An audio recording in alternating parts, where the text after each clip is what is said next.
Olá, meus irmãos, graças a Deus, tudo bem? Pastor Emerson.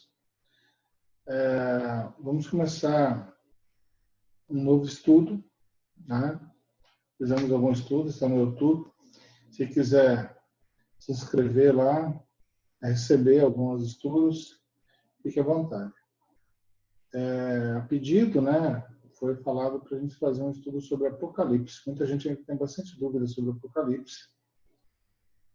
E eu, escolhendo alguns livros, né, tem 3 que estão aqui comigo, que vai fazer parte, outros também, de comentário, né, da época de Jesus. Deixa eu pegar aqui. Eu gosto muito desse, tá? Paulinos, Paulos, né? Coisa bem simples, como ler o Apocalipse, né?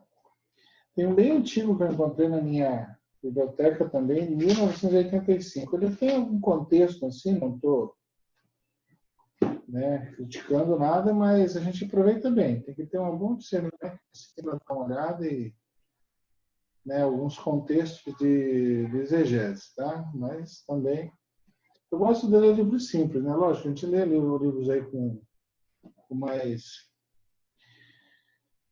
substância, assim, uma coisa bem mais comentários, mas eu gosto de ler esses livros mais simples porque falam um linguajar mais simples também, tá? De pastor para pastor e de líder para a igreja, né? De uma forma que se entenda melhor. Eu gosto da forma simples e prática de falar do Evangelho.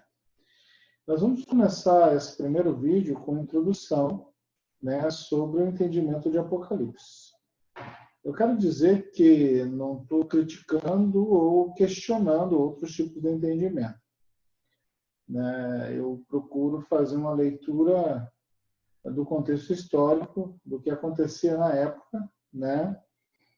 Sobre a situação que se vivia e as necessidades que tinham, né? Por que se escrevia daquela forma o livro e a necessidade de hoje em dia, né? Então, nós vamos começar com a introdução para a gente começar a entender um pouco da realidade do livro de Apocalipse, né? Nós sabemos que João ele foi preso lá na ilha de Patmos, né? Não é, pela tradição, pelos escritos, não é o mesmo João, João Batista ou João amado do Senhor, né? Em alguns, na maioria dos estudos que eu li, é um João, uma prisão política, sim, porque era contra ali aquela adoração ao imperador, né? Era um cristão, e ali ele foi preso. É como alguém preso ou alguém em sua cultura não podendo falar, né, e não podendo dizer o sentimento dele ou falar algo que as pessoas entendessem, como sairia uma carta dali escrita de uma forma que todos entendessem que ele estava reagindo ao sistema ou estava motivando alguém a suportar e não aceitar o sistema, né? Então, essa é uma leitura do livro de Apocalipse, assim, uma coisa bem básica, né? E assim, a gente vai pegar uma introdução para que depois a gente comece a estudar sobre o livro de Apocalipse, tá? Primeiro vídeo, introdução, como eu já falei. Depois a gente vai começar em etapas de vídeos. Então, se você quer participar desse estudo, vá lá no YouTube, se inscreva, ou vá lá no Face da Primeira Igreja Batista em Sete Barras também, participa junto com a gente lá também, tá ok? Para que você esteja recebendo esse estudo. Também comentário, comenta, né? Escreve embaixo o que você acha, qual é a sua dúvida. Eu quero dizer que se for fora do contexto do estudo, você vai ler, é só se inscrever ali, porque a gente vai por etapa. Agora a gente vai pegar primeiro Apocalipse 1, de 1 a 3, que é a introdução, você vai ver na Bíblia que é a introdução, eu vou usar a NVI, algumas outras traduções, mas a NVI é a básica, para ficar mais simples de entender. E a primeira é a introdução, de 1 a 3, depois a gente vai de 4, tá? Deixa eu dar uma olhada aqui, que eu separei para vocês, para nós, né? Porque quando a gente está ensinando, ou está, não é um ensinamento, mas sim uma troca, né? De conhecimento, aí a gente também vai de 1 a 3 agora, né? Foi separado, e depois vamos pegar, né? A primeira parte, que é do capítulo 1, do versículo 4 ao versículo 8. E assim, em etapas para que você possa entender todo esse simbolismo de Apocalipse, tá ok? Vejam bem, Apocalipse é um livro de resistência e renúncia, né? Resistência à situação que vivia, à imposição imperial que vivia, a imposição da adoração que vivia, e renúncia, né, a tudo isso, a tudo que o mundo oferecia. Antes de mais nada, vamos observar algumas chaves principais para entender. Okay? O Apocalipse é um livro de denúncia, tá? E resistência à opressão. É uma palavra grega que significa revelação, uma forma de escrita muito popular nos 2 séculos antes e depois de Cristo. Tanto que Daniel é o precursor no Antigo Testamento, fazendo isso na época do domínio seleucida da Palestina, ok? Seleucida da Palestina. No tempo de Antíoco Epífis IV, tá? 175 a 164 a.C. Este rei impôs a força, a cultura e a religião grega ao povo, revoltando os macabeus, que eram um dos líderes ali dos judeus, né? Macabeus, fariseus, saduceus, essênios, tá? Toda uma linhagem aí de divisão que você vai encontrar no livro de tradução, no livro na Bíblia Católica, que é os históricos, né? O livro de Macabeus, tá? Se você tiver interesse. Em tempos difíceis de opressão e imposição onde os direitos eram negados, era necessário o uso de uma linguagem interna, camuflada, uma linguagem ligada à sua própria cultura e história, ou seja, só o povo hebreu que estava sendo dominado e imposto uma outra cultura. Isso vai lembrar quando portugueses e europeus vieram ao Brasil impor a sua cultura, a sua língua. E eu creio que muita coisa foi perdida, e com certeza os escravos e os índios tinham a sua forma de falar ou de se comunicar, que a gente não entendia por ser a cultura deles, ok? Então, para a gente ter uma base sobre a situação, para a gente entender. Isso foi escrito por uma cultura diferente, vejam bem. Ligado à sua própria cultura e história, né? Para que fossem motivados a resistir com esperança e fé.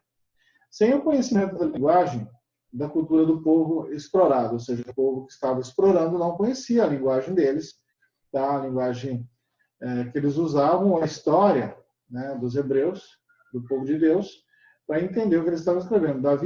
Daniel ali escreve histórias que para eles parece coisa lúdica, historinha, mas que para o povo de Israel, para aquele povo que estava sendo dominado, tá, tinha muito conhecimento, muita importância, muito esclarecimento. Eles entendiam o que estava sendo escrito.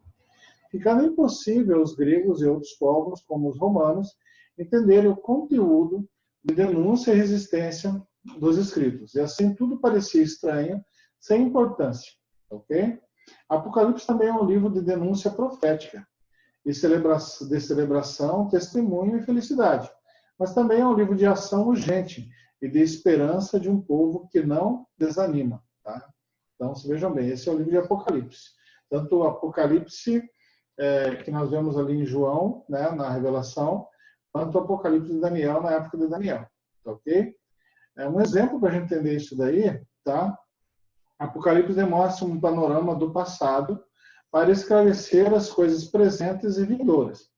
Um exemplo para a gente poder pegar e já começar num gancho sobre Apocalipse para entender o simbolismo, que todo simbolismo tem uma mensagem interna, né?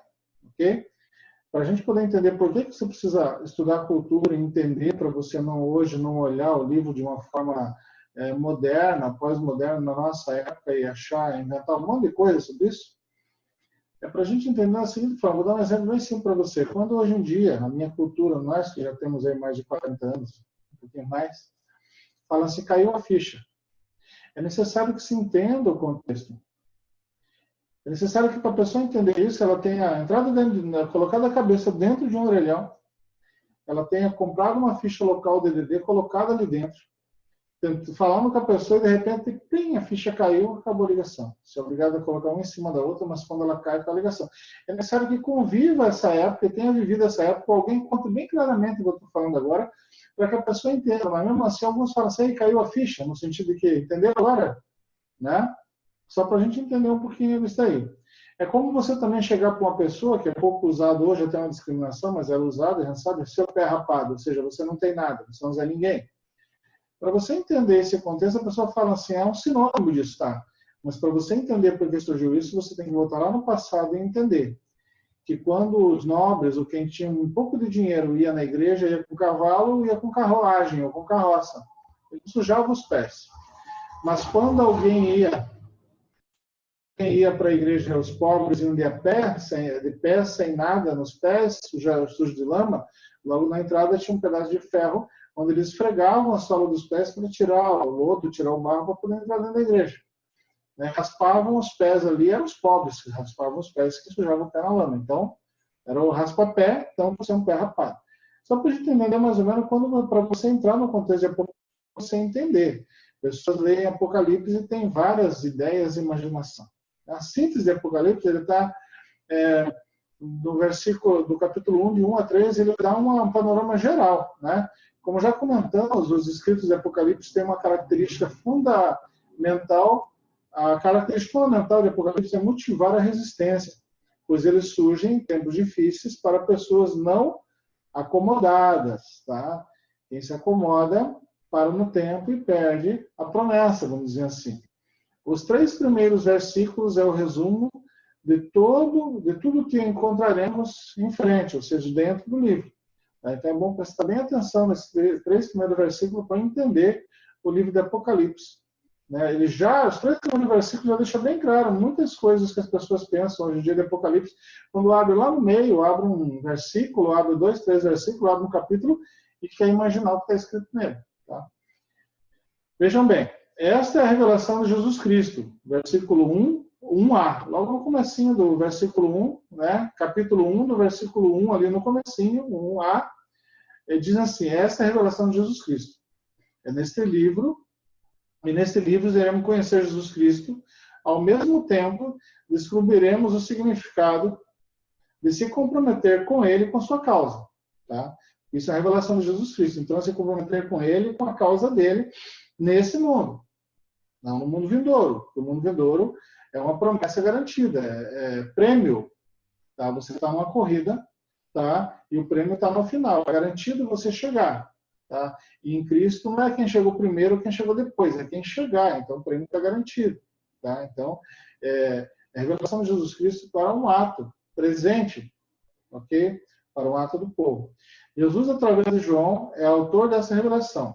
Jesus é aquele que enfrentou os poderosos, foi morto por eles, mas venceu e derrotou a própria morte. Sendo assim, Deus é que lhe concede a missão de revelar. Deus a concedeu a Jesus, para ele mostrar aos seus servos as coisas que devem acontecer muito em breve. Apocalipse agora 1, capítulo 1, versículo 1b. Assim a revelação vem de Deus por meio de Jesus Cristo e se destina a seus servos. Ou seja, capítulo 1, versículo 1b, diz assim, Deus a concedeu a Jesus para ele mostrar a seus servos as coisas que devem acontecer muito em breve. Muito em breve. Tá? Num tempo existente ainda, muito em breve. Só para a gente começar a entender. Tá ok? Vamos lá. Mas quem são esses servos? No caso, a gente entender agora quais são os servos e para quem é enviada essa carta e a quem está sendo feita a revelação. No Antigo Testamento, os profetas eram chamados de servos de Deus. Veja em Amós 3:7, que vai dizer bem assim o Senhor. Certamente o Senhor, o soberano, não faz coisa alguma sem revelar os seus planos aos seus servos, os profetas. Seus servos, os profetas.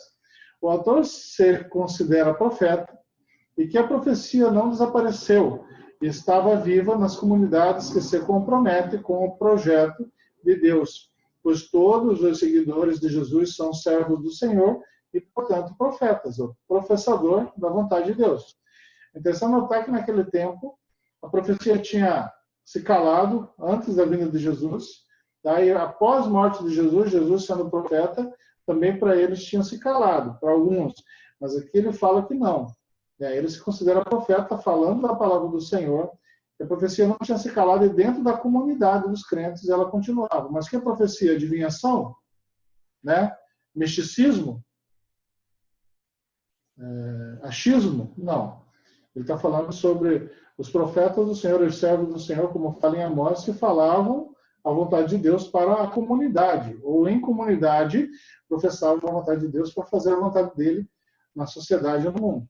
Jesus dá a conhecer a seus profetas as coisas que devem acontecer muito em breve, e não a previsão do fim do mundo. Veja que o texto é bem claro, tá? Que nós vemos as coisas que devem acontecer muito em breve, e não a previsão do fim do mundo. Pelo contrário, a urgência de agir, pois a nova Jerusalém irá acontecer em nossa caminhada, e não apenas no fim dela. Ou seja, quando ele fala sobre a vontade de Deus, o reino dos céus na terra, a nova Jerusalém, na nossa caminhada, e não no final da nossa caminhada, como no final dos tempos. Tá? A revelação do projeto de Deus exige discernimento, algo que muitas pessoas não entendem. Tá? Discernimento, sabedoria, orientação, aprendizado sobre isso. Alguém vai dizer, mas a palavra então está falando, ela é errada? Ela fala coisas sem contexto? Não. Lembre-se bem, a palavra do Senhor foi revelada a um povo em sua cultura e em seu tempo. Para que se entenda isso, é necessário também entender qual era o sentido dessa palavra naquela cultura e naquele tempo, para entender a realidade. A tradução das coisas, nós temos que nos orientar nesse tempo, agora, o que significava, o que estava falando naquele tempo. Né? Você veja que não precisa muita coisa, eu acabei de comentar, muitas vezes você está falando alguma coisa para você, tem alguns palavreados, algumas palavras que é usado hoje em dia, que no nosso tempo eram outra coisa. Tá? Você vê nas traduções, eu estava comentando sobre traduções de filmes na televisão, né, principalmente na Netflix, que agora é febre, né? E você vê que algumas traduções para o português têm palavreados que para nós, na minha geração, é obsceno, é vergonhoso, é feio. Né? Mas hoje em dia, para nós tem outro significado. A gente vê os adolescentes falando e pessoas falando, sai doce da boca. Mas para nós tinha outro significado. Então a gente tem que prestar atenção nisso para entender. Tá? A revelação do projeto de Deus exige discernimento. Deus enviou ao seu servo João, o anjo, que lhe mostrou essas coisas através de sinais. Capítulo 1, versículo 1c, finalzinho lá. Então, o que iremos encontrar em Apocalipse? Né? O que vamos encontrar nesse livro? Sinais. Tá? A função dos sinais é apontar para uma realidade que está além do próprio sinal. Tá? Quando você olha as palavras que estão ali no contexto, né, implícito ou explícito, como se fala. Tá? E a gente tem uma dificuldade muito grande hoje, né? Até em provas, essas coisas, quando se coloca algum quadrinho, algum sentido para a pessoa dar a resposta, às vezes até colocar um X no que significa, a pessoa não consegue entender o que está significando aqueles sinais. Né? É interessante notar, nós estamos agora em época de pandemia, eu tenho comentado isso daí, nós estamos na cor o quê? Amarela, mas todo mundo acha que é verde. Porque está todo mundo. Por que foi colocado cor vermelha, amarela e verde? A vermelha é pare, amarelo é o quê? Atenção. Verde é o quê? Prossiga. Nós vivemos num país legalista que é o seguinte, se a pessoa parou, está vermelho, não tem câmera nenhuma filmando, não tem nada acontecendo, está tudo tranquilo, ela passa. Principalmente se tiver amarelo. Amarelo é verde. Então vejam bem. Sinais é para ser entendido. Tá? A função do sinal é apontar algo que está, revelar algo que está no sinal. Ok? Está contido no sinal. Em outras palavras, Apocalipse é um livro provocador para levar-nos a buscar, mediante a lucidez profética, a realidade em sua profundidade. Ou seja, você vê o sinal, você vê o que está escrito, você vê o simbolismo e você busca entender o que é aquilo. É para te conduzir a uma análise da situação, algo forte, para que você realmente se prenda àquilo, daquele escrito. Vendo no que todo mundo vê o sentido oculto das coisas. Ou seja, todo mundo está vendo as coisas, mas você consegue ver de forma diferente. É como na cidade, como os cristãos e nós falamos assim, visão espiritual. Todo mundo está vendo a mesma coisa, mas você está vendo o que está, o sentido oculto que está naquilo. Você vê, vamos supor, um político falar, todo mundo está ouvindo a mesma coisa. Você vê alguém profetizar alguma coisa, alguém contar alguma história, alguém conversar, você está prestando atenção e você está entendendo dentro dos sinais, até da forma que ele age, da forma que ele vive e testemunha. E o que ele está falando não tem nada a ver com o contexto. Então você consegue discernir no mundo, tá, o que está oculto dentro dos sinais que todo mundo vê. Propõe descobertas, né? E aí nós vamos descobrir, o nosso papel é descobrir as raízes da injustiça, da opressão, e arrancando, né? Mostrando e libertando as pessoas daquela situação. Ou seja, a nossa voz profética é estar observando os sinais, tá? E vendo o que é possível fazer. Isso daí que estava acontecendo lá, quando ele escrevia e mandava aquelas cartas. As pessoas que recebiam entendiam e observavam os sinais. Quando se fala em Babilônia, quando se fala em anjos, quando se fala em pé de bronze, quando se fala em tantas coisas, eles, na cultura deles, entendiam os sinais e o que estava se dizendo.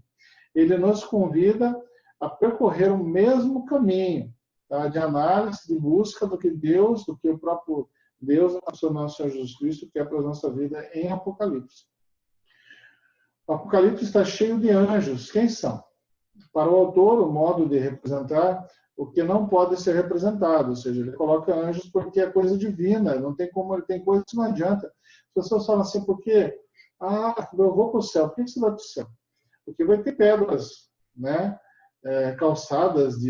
Vai ter calçadas de coisas preciosas, vai ter pedras preciosas na coroa, ouro, pratas, joias e diamantes e pérolas. Bem, veja bem, isso é material. O próprio Jesus falou que as coisas materiais, né, que o reino de Deus, você não deve se apegar a essas coisas, mas é uma forma de demonstrar o que é maravilhoso, o que é indemonstrável para nós. Então, quando ele fala em anjo, ele fala sobre a representação do que Deus fez na história, a ação de Deus na história e na caminhada da comunidade, né? Ele fala sobre anjos, são fatos, coisas que ele tenta explicar, né, uma visão inexplicável, explicar de forma humana para que se entenda. Esse livro é um livro de testemunho. João testemunha que tudo quanto viu é a palavra de Deus e testemunho de Jesus Cristo. Tá? Aqui nós estamos em capítulo 1, versículo 2. Jesus de Nazaré foi morto por uma sociedade injusta, a mesma que na época de Apocalipse persegue e mata os cristãos da época, né, obrigando eles a adorarem, a viver no sistema deles e viver como eles querem que vivam. Uma cultura sendo imposta dentro da cultura deles, obrigando eles a adorar, né, adorar o imperador. Porém, Jesus ressuscitou e venceu a morte, tornando-se o primeiro entre os humanos, Senhor da história e da vida, destruindo e envergonhando a estrutura, o sistema que gerava a morte. Ou seja, ele mostrou a todos que é possível viver. Que é possível fazer a vontade do Pai, que nem a morte, né, pode mudar isso. E assim renova-se e nasce a esperança e o compromisso das comunidades de fé daquela época. Tá? Jesus, como nascemos na carne em Adão, né, em Jesus, o primeiro homem ressurreto, uma nova criatura em Deus também nos dá essa oportunidade.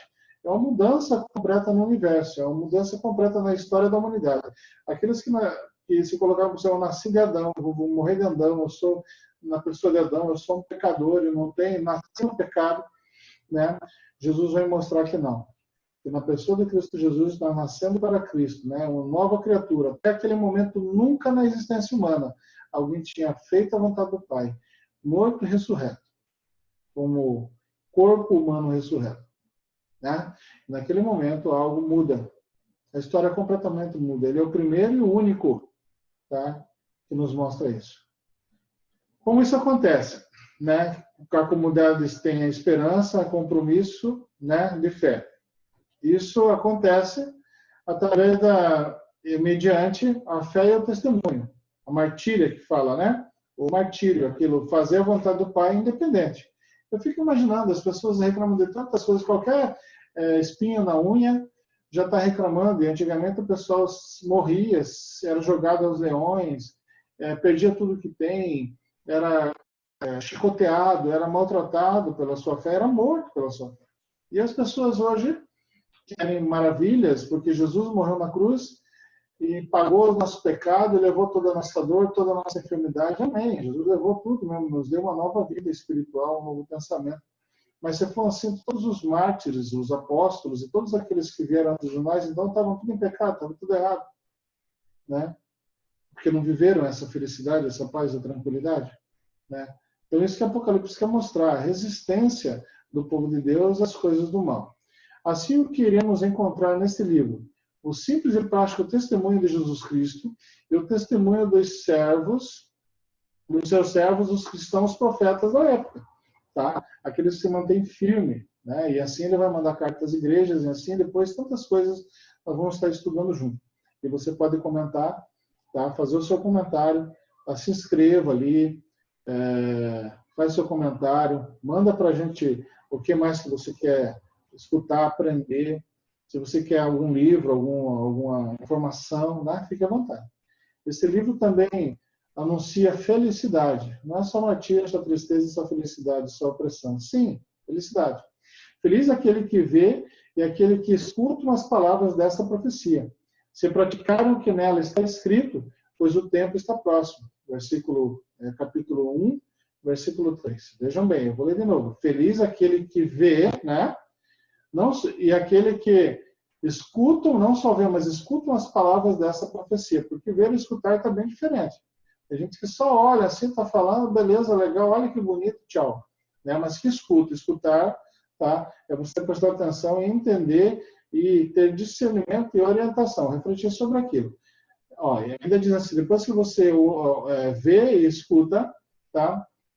Aqueles que praticam o que está escrito, pois o tempo está próximo. Ou seja, pratique e busque o que está escrito, o que foi falado. Não é só escutar por escutar. E é triste ver isso nos nossos tempos, né? Cadê a comunidade da fé? Cadê a comunidade que diz que crê num Senhor, mas que tem a sua vida apenas uma religiosidade? Pois o tempo está próximo. Ou seja, quando ele fala o tempo está próximo, nós já vimos que não tem nada a ver com o fim do mundo. Está escrito naquela época, o tempo está próximo do fim ou da vinda de Cristo para qualquer um de nós. Tá? O tempo está próximo também da revelação do Senhor para todos, através da nossa ação. Hoje eu estava comentando com uma pessoa sobre isso, né? É interessante notar isso. As pessoas às vezes falam assim, você não tem fé, esse coronavírus. Veja bem, se a polícia alguém passar e falar, estão roubando bicicleta aqui, ó. Você não deixa a bicicleta lá de fora. Você vai deixar lá de fora? Ah, não, é um bem, pastor. Se eu ponho, eu vou deixar ali se eu sei. Tudo bem. Se tem um rio cheio de piranha, falando assim, se você pular, se você for atravessar aqui nadando, ela vai te comer. Você joga um gado, alguma coisa, ela come, você vai pular? Você não vai pular. Se alguém fala, estão roubando tudo, eu não deixo o portão aberto aqui, é perigoso eu entrar. Você vai deixar o portão aberto? Então, por qual é a mordomia que você tem no teu corpo, na tua vida? Você não cuida. Só para a gente entender mais ou menos, é tipo assim, pois o tempo está próximo. As pessoas não têm deixado de pensar nisso. Tem gente que está indo para a igreja ou está sendo cristão, por quê? Porque depois Jesus é amor. Porque ele vai me dar bênçãos e porque eu vou conseguir viver bem e depois que eu morrer eu vou para o céu. Não. A salvação e a transformação vem agora. Esse livro é um livro para ser lido e compreendido em comunidade, reunido em torno do Jesus ressurreto.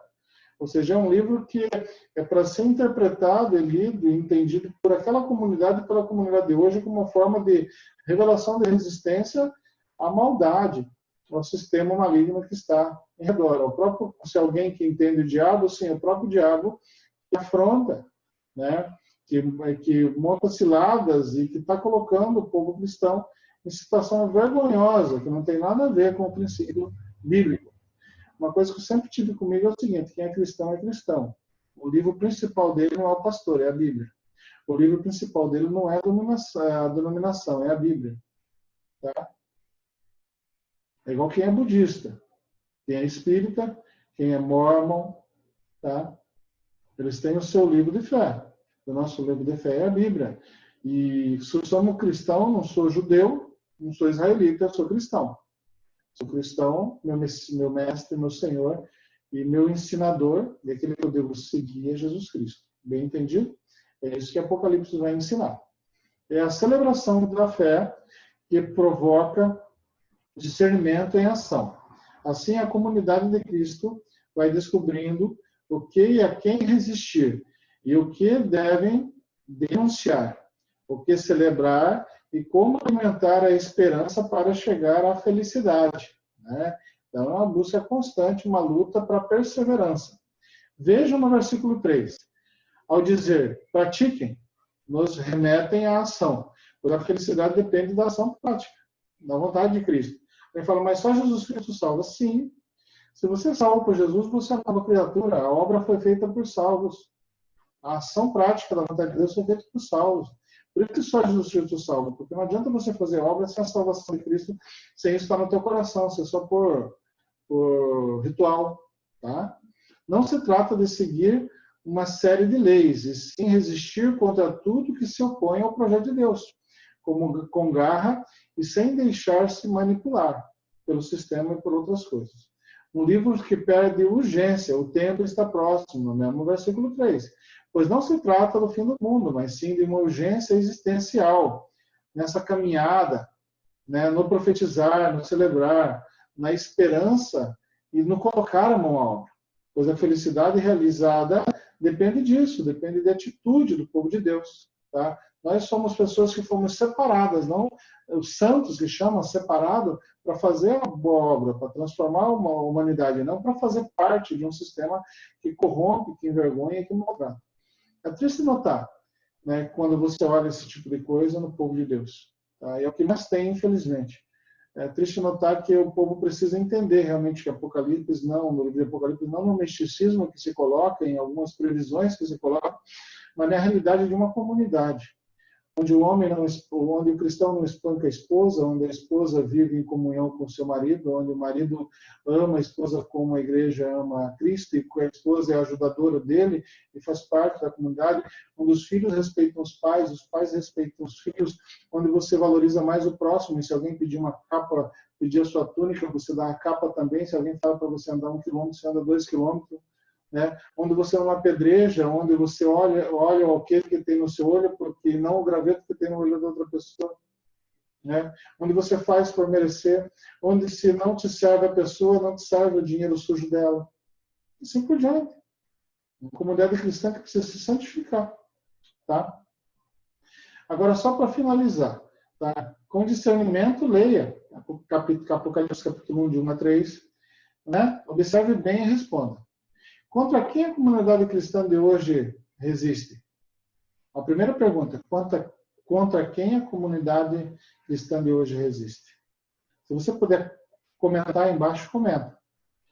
Segunda pergunta, é possível seguir a Jesus hoje sem ser um servo profeta? Ou seja, se calando contra as maldades, né?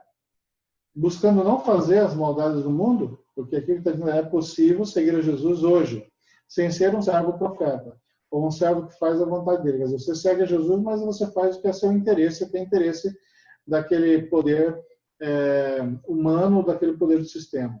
É possível ser cristão dessa forma? Está correto?